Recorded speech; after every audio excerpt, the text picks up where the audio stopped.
just because I said I felt uncomfortable with his closeness before the wedding. He never came into our room again after the wedding. He treated me with such kindness, but I refused to eat to pressure him into divorcing me, even falsely claimed that I had feelings for someone else, and ultimately caused him to lose his life because of me. Now, reborn to the day I began refusing to eat, thinking of the man who cherished me so deeply in my previous life. All I want is to see him as soon as possible. However, as I reached the door, a deep voice came from outside. Is something the matter? The moment I heard Julius' voice, tears welled up in my eyes. Don't cry, he said, walking in, pulling a handkerchief from his jacket. He gently wiped my tears away. He stood before me, his usual confidence replaced by a flicker of doubt. Does being married to me hurt you this much? His voice was hoarse. I shook my head quickly, wanting to explain, but the words wouldn't come out. My sobs were uncontrollable. Stop crying, said he firmly, though his hand patted my back gently. No matter what you do, Whitney, I won't let you leave me. I could tell he thought this was another scheme to get him to agree to a separation, but it wasn't. Without thinking, I threw myself into his arms. Julius stiffened in shock. His hands hesitated to hold me but eventually wrapped around me lightly, only to release me just as quickly.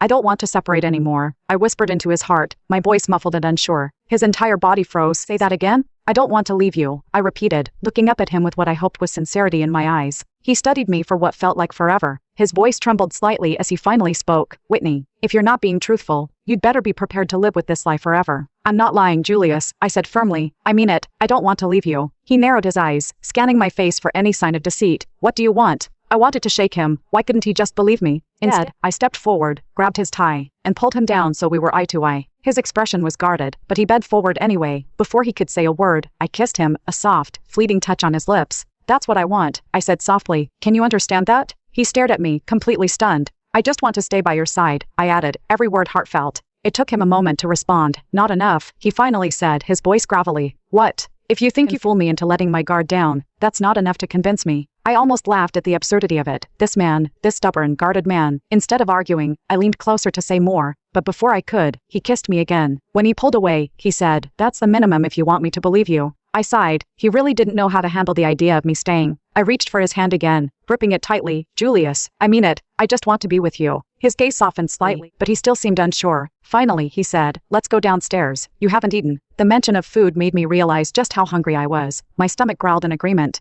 I moved toward the closet to grab a change of clothes. When I turned back, Julius was still rooted in place, staring at me. So, do you want to watch me change? I teased. His face turned red as he hurried out, shutting the door behind him. Once dressed, I stepped out to find Julius and his two guards waiting. As soon as Julius saw me, his eyes lit up, but his expression quickly hardened. You too, turn around, he ordered the guards sharply. I chuckled at his protectiveness. Let's go, I said, smiling. He hesitated before holding out his hand. I took it without hesitation, and his entire body seemed to freeze. What's wrong? Are we going downstairs?